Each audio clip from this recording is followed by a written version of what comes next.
Muy buenas noches, te damos una calurosa bienvenida a esta reunión semanal en la que trataremos temas de interés para la sociedad, para la familia y por supuesto para ti.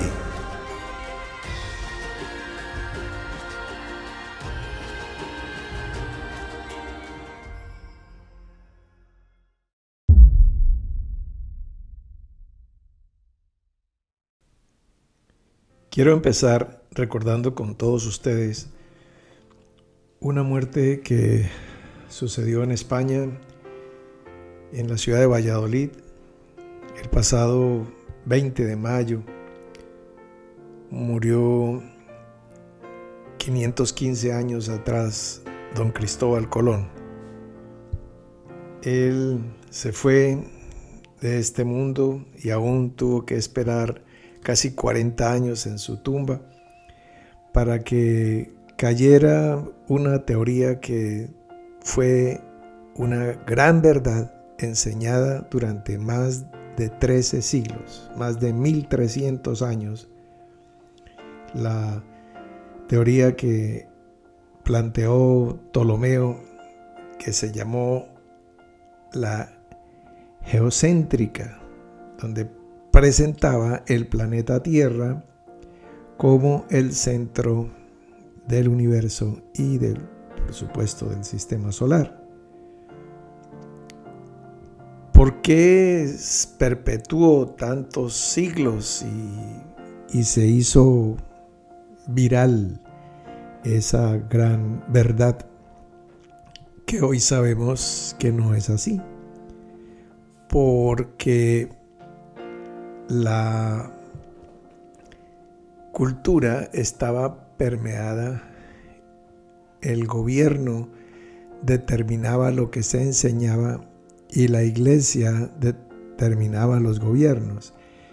Entonces, pues el cristianismo oficial que había en Occidente presentó el planeta Tierra como el centro del universo, todo gira alrededor de él. Dios puso al hombre ahí y ahí puso a Jesús de Nazaret y ahí puso al cristianismo y ahí puso a la ciudad de Roma y ahí viene el obispo de Roma, o sea, el centro del universo, de toda la creación.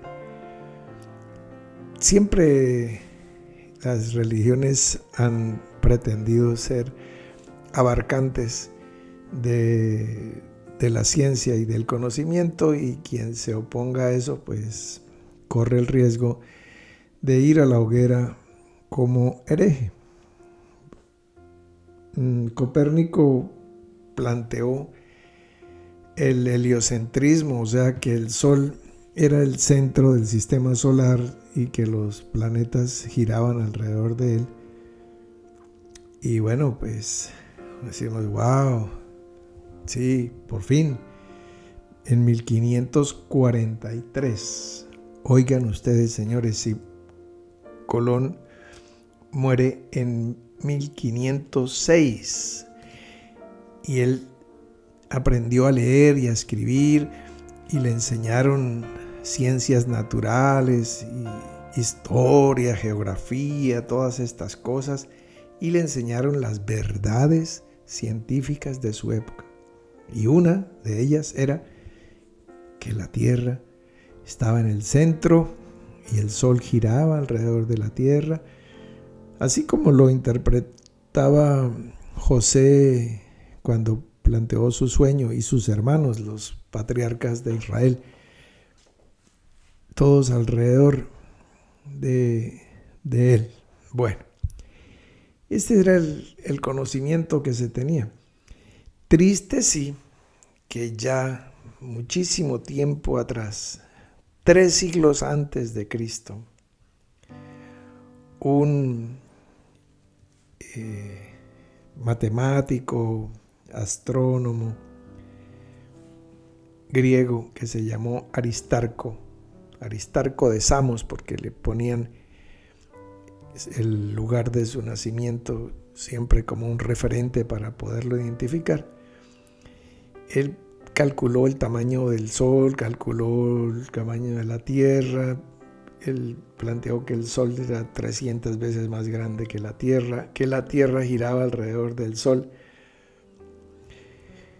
Pero su teoría no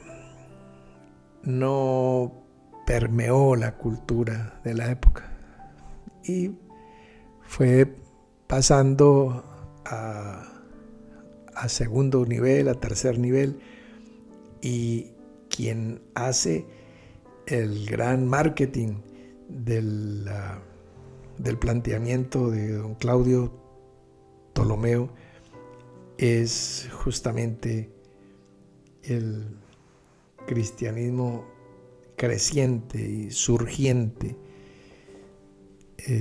del tercer siglo, cuarto siglo, quinto siglo. Eso ya se instituye sexto, séptimo, octavo, noveno, en el año 1200. Bueno, eso es una verdad absoluta. ¿Por qué hablamos estas cosas? Porque interesante que hoy miremos los planteamientos que puedan estar ahí a nuestro alcance, como está el Sol, como está la Luna y las estrellas, pues que podamos observar en las Escrituras, en la historia, algunas verdades que pueden no estar siendo las verdades que hay que repetir oficialmente conforme el catecismo que nos fue enseñado a declamar. 2 por 1, 2, 2 por 2, 4, 2 por 3, 6, 2 por 4, 8, 2 por 5, 10. Entonces, en la vida espiritual también hemos sido, de alguna manera, amaestrados a pensar por reflejo y a creer que creemos lo que creemos, sin darnos cuenta que posiblemente hemos sido amaestrados en nuestro pensamiento, y justamente en esta oleada de derribar los altares y los paradigmas, de ser iconoclasta como lo fue el mismo Señor Jesús, siguiendo sus pisadas, nos atrevemos a mirar la historia, a mirar las Escrituras, desprovistos nuestros pies de calzado, sobre todo calzado que está empolvado de caminar por los viejos y trillados caminos de la teología que escribió los catecismos oficiales. Estamos atreviéndonos a leer, a releer, a pensar, a rumiar. ¿Acaso no somos ovejas de su prado? ¿O tenemos que tragar como el cerdo que tiene pezuña hendida pero no rumia? No siendo pues animales inmundos, continuemos con este proceso rumiante que, como los discípulos de Berea, finalmente seremos ponderados por la nobleza de volver a las fuentes y volver a la Escritura a ver qué es lo que dice allí. Literalmente, ¿qué está diciendo en su contexto gramatical, en su contexto histórico, en su contexto social? Para que no hagamos esas maromas, esos injertos, esos adefesios que son los que han desfigurado al Cristo tanto que ya sus hermanos no lo pueden reconocer. Por eso es que Jesús no es aceptado como el Mesías en Israel, porque estamos presentando una imagen pues tan desfigurada que no corresponde. Muy bien, entonces, sin más, vamos a adentrarnos en nuestro primer capítulo. Capítulo 1. 2 de los 13 principios de la fe del judaísmo nos presentan que los verdaderos profetas han sido inspirados por Hashem y que Moshe, el que conocemos como Moisés, ha sido el mayor de los profetas que han estado enviados a Israel. Tomamos esto como punto de partida por cuanto hemos estudiado y considerado y reiteradas veces hemos vuelto y volveremos mirando acerca de ese profeta que fue anunciado y prometido por Dios a través de Moisés, que a él el pueblo le oiría. Muy bien. Entonces, a partir de el caso de Moisés, vamos a mirar el libro de Éxodo, capítulo 3, versículo 10, nos dice que estando Moisés en el monte de Horeb apacentando las ovejas de su suegro, vio la zarza que ardía sin consumirse, se acercó a ella, oyó la voz que lo llama.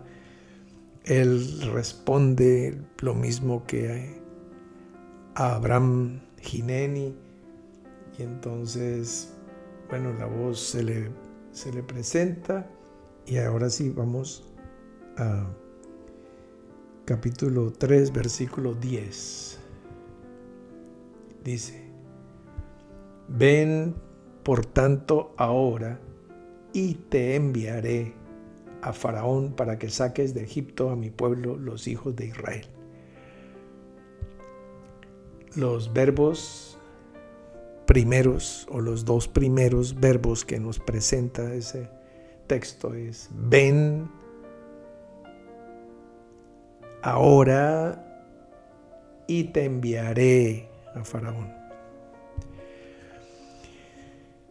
Este es el punto de partida para que tengamos claro, primero, que si queremos entender la gracia, pues tenemos que pasar, recorrer, conocer y entender qué es lo que significa la ley, la Torá.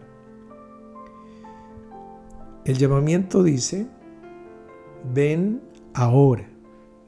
No ven cuando puedas, ven cuando tengas tiempo, ven cuando tengas disposición, ven cuando no tengas tropiezo con tus hermanos, cuando nada te moleste, cuando nada te disguste. Ven cuando los distintos ciclos y efluvios de tus altibajos espirituales te lo permitan. No está diciendo nada de eso. Dice, ven ahora y te enviaré. Ven ahora. Esto es algo claro, es algo perentorio, y todos sin excepción, vamos al segundo verbo, te enviaré. Todos queremos que Dios nos envíe a nuestras familias y todos sean ganados por ellas, que todos sean alcanzados por la gracia. Quisiéramos ser ese instrumento de bendición. Lo mismo a nuestros compañeros de trabajo o de estudio o de vecindario. Qué bonito sería. O ser enviados a crecer en todo, en estatura, gracia y sabiduría, o a prosperar económicamente, o ser enviados a sanar los enfermos, o ser enviados a todas las cosas maravillosas que nosotros leemos que nos presenta el Evangelio. Qué bonito ser enviado, como le dice Dios a Moisés. ven ahora y te enviaré, sea a Faraón, sea a donde sea. Qué bonito. Pero el punto es que hay un llamamiento perentorio previo antes de ser enviado. El Señor le dice a sus discípulos en el Evangelio de Mateo capítulo 10, tú lo encuentras ahí en el versículo 16, ahí está el texto. He aquí que yo os envío como ovejas en medio de lobos. Yo os envío. Entonces, ¿qué es lo que ha respondido la cristiandad? Que lo mejor es que haya uno que suba al monte, como en los días de Moisés, que haya uno que muera por todos, sino que todos muramos, que haya un enviado de generación en generación, pero no asumir que todos podemos y debemos ser enviados, comisionados, equipados, preparados, instruidos por Dios. Porque es un camino, no es una historia de un personaje. El Señor dice, yo soy el camino, para que donde yo estoy vosotros también estéis. Ejemplo nos ha dado para que sigamos sus pisadas. Ahí están los textos. Entonces, qué bonito ser enviado a Faraón, qué bonito sacar a Egipto, de Egipto a Israel, qué bonito. Ven ahora. Entonces hay un llamamiento, un acercamiento, porque primero es, si permanecéis en mí y yo en vosotros, seréis verdaderamente mis discípulos. Hay un llamamiento. Acuérdense cuando veíamos que Jesús iba caminando sobre las aguas del mar turbulento y Pedro quiere saber si es el Señor, dice, si eres tú, llámame. Y Jesús le dice, ven, ven. Es lo mismo que le está diciendo aquí Hashem a Moshe. Dios a Moisés le está diciendo, ven. Como termina el libro de la Revelación, el espíritu y la esposa dicen, ven. Ese llamamiento está llegando hoy a tu vida. Asúmelo individualmente, no te encubras. Ahí somos una iglesia, una congregación, una quejilá, somos el pueblo de Dios. No, estamos hablando contigo y Dios te está diciendo, ven ahora y te enviaré. Va a prepararte, va a comisionarte, va a equiparte para poderte enviar a lo que está en tu corazón o va a estar en tu corazón. Ese punto. Ahora vamos a ver qué empieza a suceder a partir de esta gran dicotomía que la encontramos también en el libro de Apocalipsis. Juan está en la isla de Patmos, se presenta delante de él uno semejante al Hijo del Hombre, andando en medio de 7 candeleros, con 7 estrellas en su mano derecha, ceñido con un cinto de oro, sus pies como bronce bruñido, su rostro resplandeciente como el sol. Y entonces él cae como muerto porque de su boca sale una espada. Es una cosa que él nunca ha visto nada semejante.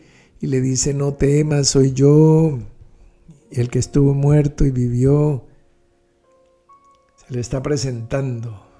Y entonces envía el mensaje a las 7 iglesias, porque le dice, estos candeleros son las 7 iglesias, estas estrellas son los ángeles de cada iglesia.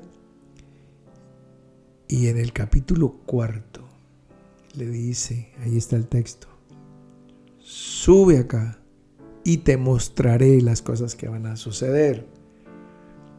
Es lo mismo, ven y te enviaré, sube y te mostraré.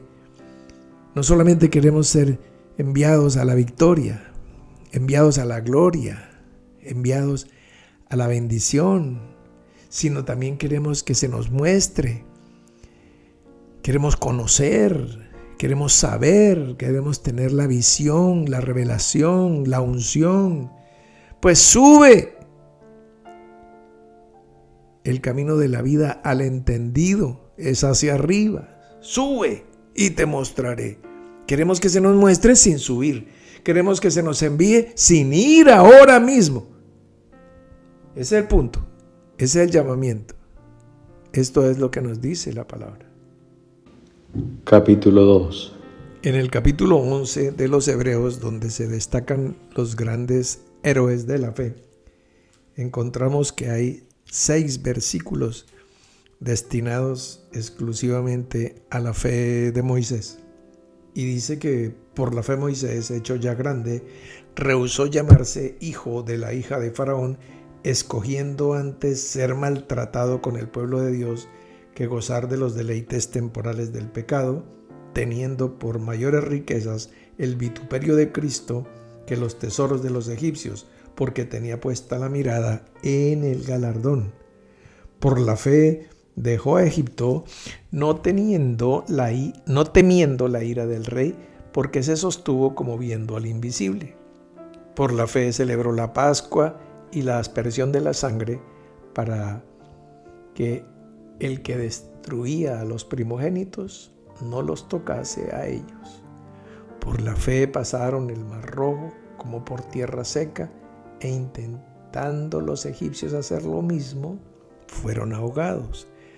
Todo eso nos presenta la epístola a los Hebreos, destacando la fe de Moisés.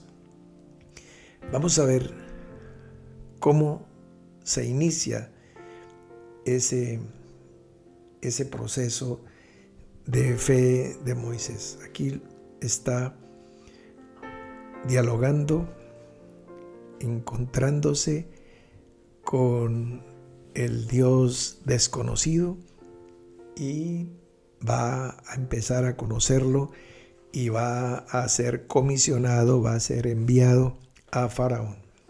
Entonces nos dice el relato. Veamos las palabras directas de Moisés ante la comisión de Dios. Capítulo 3, versículo 11. Ahí está el texto. Entonces Moisés respondió a Dios: ¿quién soy yo para que vaya a Faraón y saque de Egipto a los hijos de Israel? O sea, se pregunta, ¿quién soy yo? Ese es lo primero. Dios le dice: te enviaré a Faraón para que saques de Egipto a mi pueblo. Entonces él dice: ¿quién soy yo?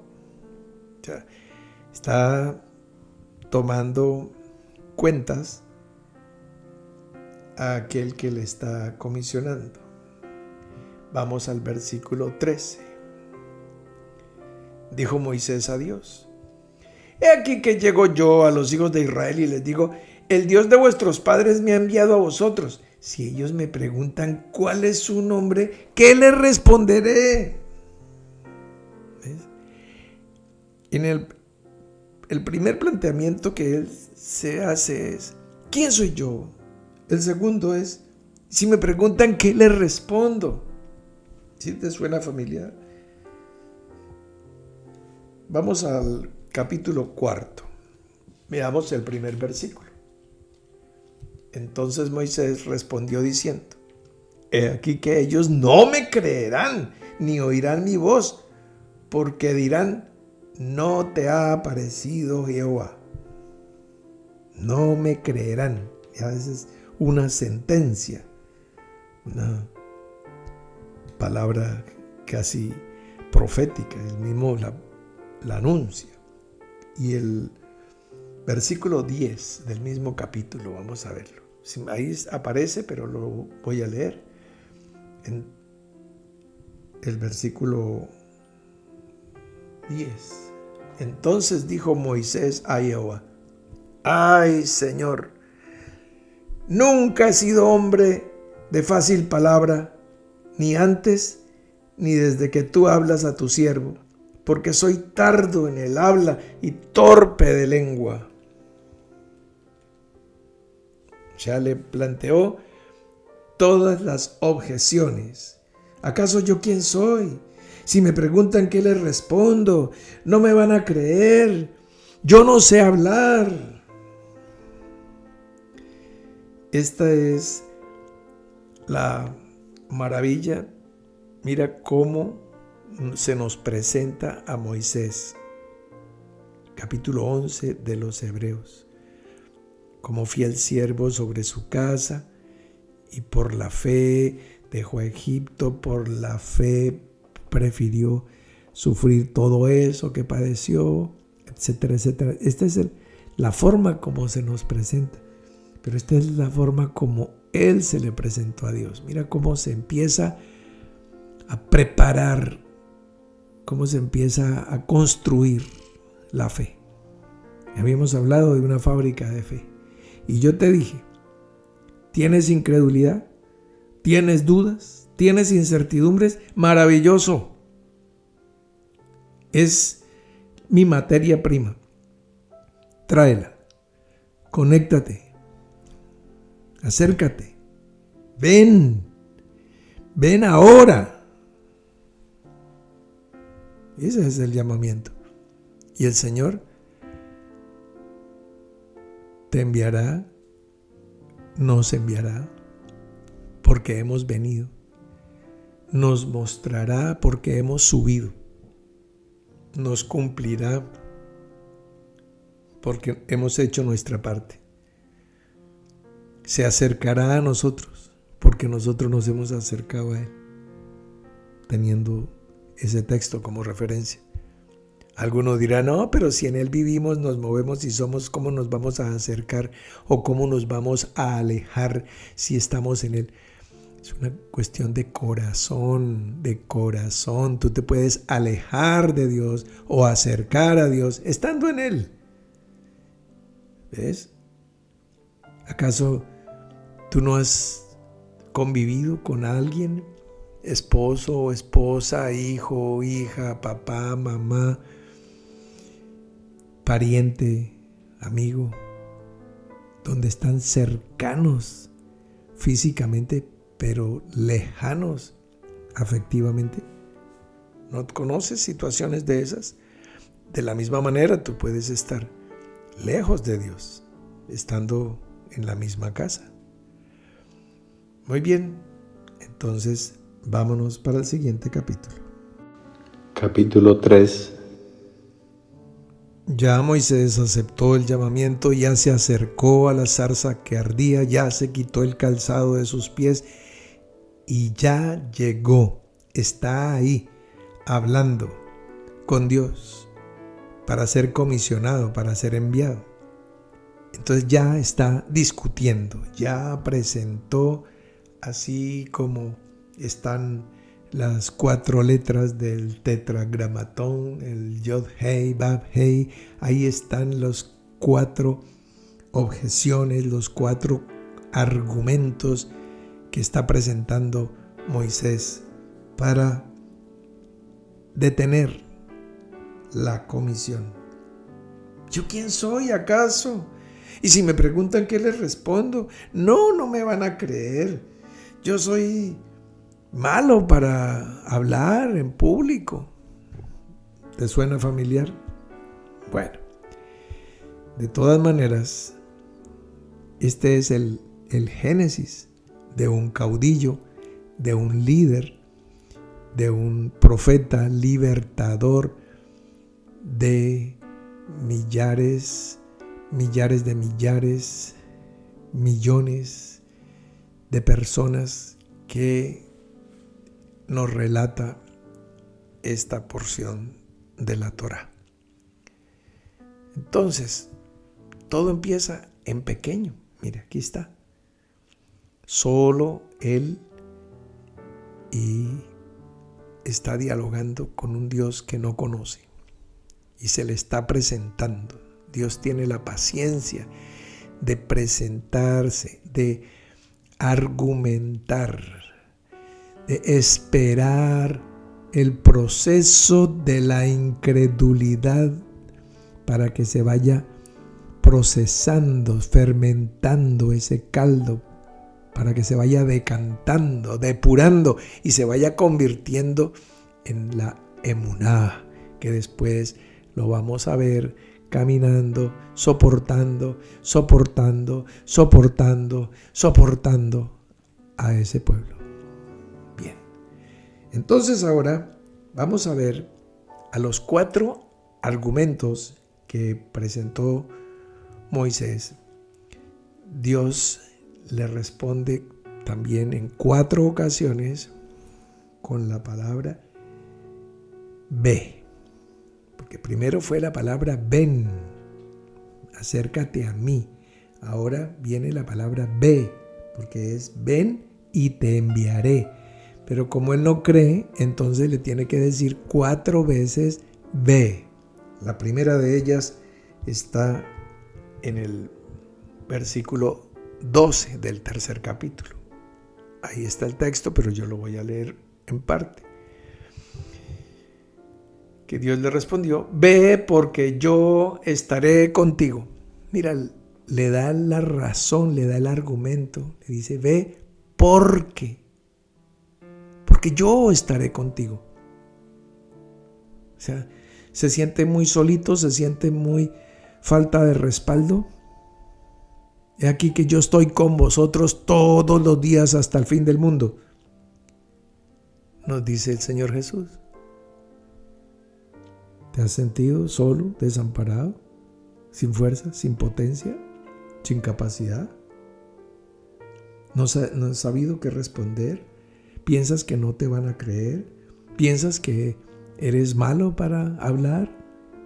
Esos son los argumentos mosaicos. Pero el Señor es el mismo. Entonces, versículo 12, ve porque yo estaré contigo. Versículo 16, ve y reúne a los ancianos de Israel y diles, ahí está el texto,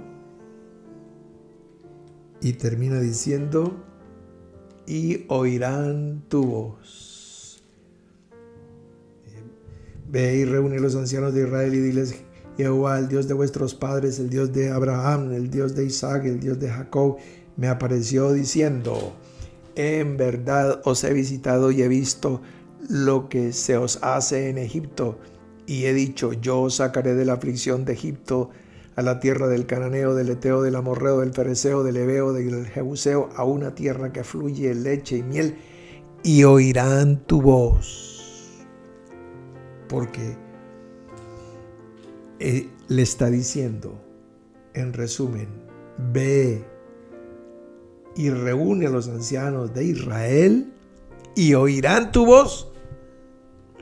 Dígales esto que le estoy mandando y lo van a oír. Esa es la segunda parte.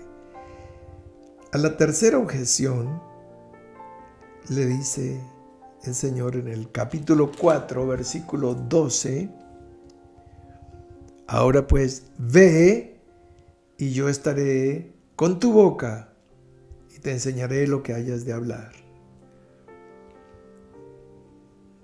Ve y yo estaré con tu boca y te enseñaré lo que hayas de hablar. Mira qué lindo.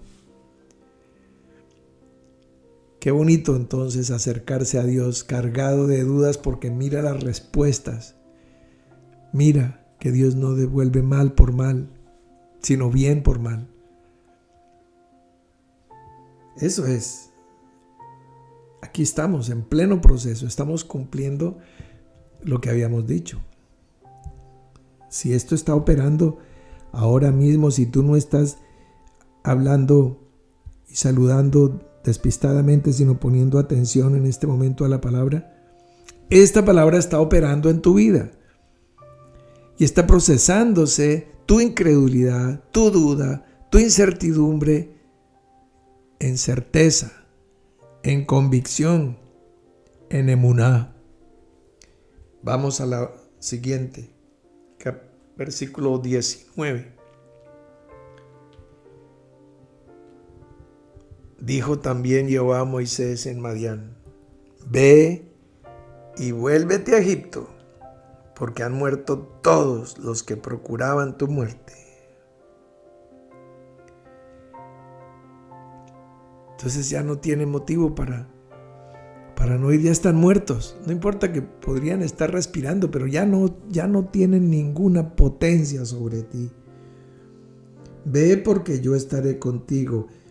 Ve porque van a oír tu voz los ancianos de Israel. Ve porque yo estaré en tu boca y te voy a enseñar. Y ve porque los que te quieren hacer el mal ya están muertos. Ahí tienes. Completa provisión cuando hay comisión. Capítulo 4. Empezamos hablando de por cuánto tiempo, por cuántos siglos, por más de 1300 años se llegó a creer que la tierra era el centro de todo. Y entonces hoy queda fácil decir, uy, qué ignorancia tan tremenda la que había en esa época.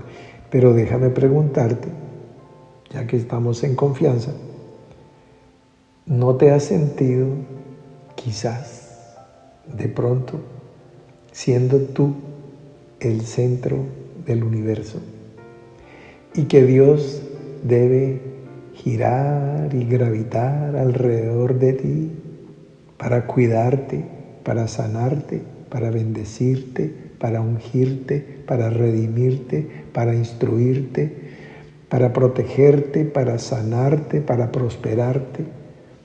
¿No has pensado quizás que tú eres el centro de la creación y los ángeles están para servirte, las escrituras para enseñarte y Dios con sus alas protectoras para rodearte, abrigarte, alumbrarte? ¿Sí? ¿No habrá alguna influencia ptolomeica en esa posición? Quizás tengamos que volver a las enseñanzas de Copérnico o de este filósofo griego que también era astrónomo y también era matemático, Aristarco de Samos. La Tierra gira alrededor del Sol. Tú eres la Tierra, yo soy la Tierra, nosotros somos la Tierra. El Señor es el sol de justicia. ¿Tú te has preguntado, ahora que estamos derribando altares como Gedeón, ahora que estamos rompiendo paradigmas, cuál es la velocidad de la luz? Sí, claro, redondeamos eso en 300,000 kilómetros por segundo. Muy bien, esa es una muy buena aproximación. Es un poquito menos. 299,792,458. Pero bueno, se redondea en 300,000 kilómetros por segundo. Maravilloso. ¿Tú sabes cuál es la velocidad de las tinieblas? Pues no existe. No existe la velocidad de las tinieblas. Las tinieblas tampoco existen, simplemente son la ausencia de la luz. Cuando la luz está presente, las tinieblas no existen. La existencia se la puedes conceder si le abres espacio a su presencia. O sea, si no quieres recibir la luz que está viniendo, entonces tu tierra estará tohu bohu o tohu bohu, desordenada, y vacía. ¿Sí? Si los planetas giran alrededor del Sol, ya sabes que planeta significa errante, vagabundo literalmente en griego. Errante es del latín, pero bueno, está ahí dando vueltas y vueltas y vueltas como Israel en el desierto. Entonces, ¿sabías que los planetas giran más despacio entre más lejos estén del Sol? O sea, cuando Plutón era planeta, porque ya le bajaron de categoría, su velocidad es mínima y es muy frío, muy frío. ¿Por qué? Porque está muy lejos del Sol. ¿Ves? Oh calor, el fuego de tu amor me quema, es mi amado Señor. Cuando compuse esa canción, no es que estuviera buscando palabras que rimaran calor con amor, con Señor. No, es que había experimentado el fuego de su presencia, la llenura del Espíritu. Y es lo que quiero compartir contigo. Este es el momento de que caigan escamas de los ojos, que se rompan los paradigmas, que caigan altares que habían sido sagrados, así sea por siglos o por milenios, y se haya creído otra cosa diferente a que nuestro Sol es el centro de nuestro sistema planetario solar.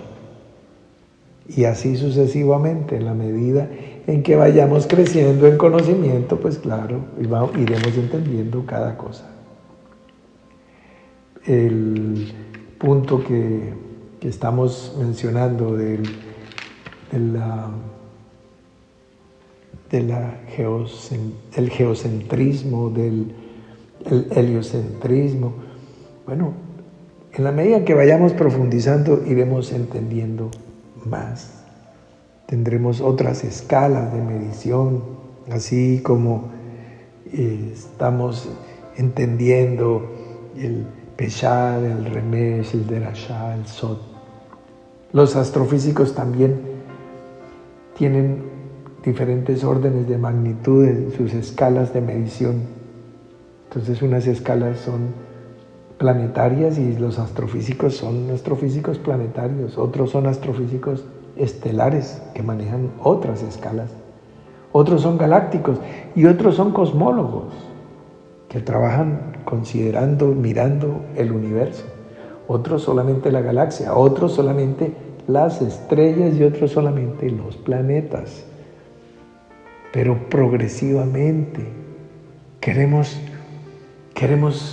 considerar el cosmos sin siquiera tener el conocimiento, como dijo Moisés, ¿quién soy yo? Por eso hemos empezado, por que tengas un conocimiento básico, fundamental de quién eres, para que te acerques confiadamente al trono de la gracia, como lo estamos haciendo, y que se sacuden las estanterías que se tengan que sacudir, que caiga lo que tenga que caer, que quede lo que esté sobre la roca.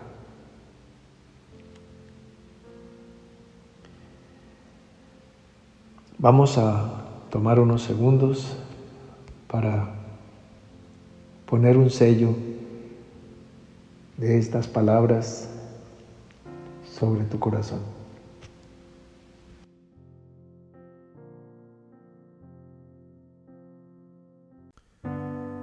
Padre Celestial, muchas gracias, porque así como Moisés se presentó delante de ti cargado de dudas, de preguntas, de inquietudes, de incredulidades, y tú las transformaste en certezas, estás haciendo lo mismo con mi vida, con mi corazón, con mi conciencia. Gracias, Padre. Gracias porque lo estás haciendo, porque está sucediendo.